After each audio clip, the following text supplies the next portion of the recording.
The girl was a demon who had lived for 1,000 years, yet she'd never been in a relationship before. When she first arrived in the human world, she planned to feast on a tender male high school student, but to her surprise, he ended up confessing his feelings to her instead. Canaan. Canaan.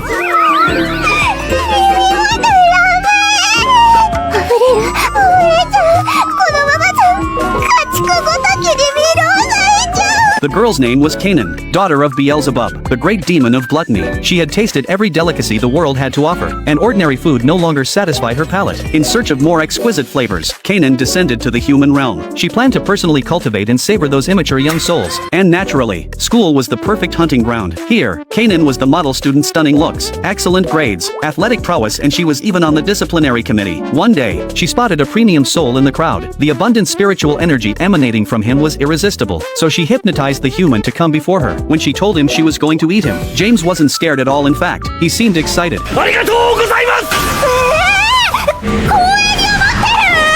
Turns out James thought his upperclassman was into roleplay, and he was totally into this whole demon thing. As James started taking off his clothes, ready to go, Canaan suddenly panicked. Faced with his advance, she had no idea what to do. Fortunately, James wasn't into forcing anyone. Seeing that his upperclassman seemed flustered, he suggested they start with dating first. I guess that could work. Canaan agreed. After James left the room, Canaan realized she'd been completely led around by him. So what's the first thing couples do? James figured they should start by changing how they address each other, calling each other by their first names. That seemed like no big deal, right? For Canaan, this was the perfect opportunity to establish the power dynamic between them. She thought she could use this to get the upper hand on James, but when his name was right on the tip of her tongue, she found herself completely unable to say it. Simply? Canaan couldn't believe she couldn't bring herself to say James's name. She tried several more times but still couldn't get it out, so James encouraged her not to worry about it. Then he leaned in close and kept softly saying her name in her ear from different angles. That earned him a slap that sent him flying.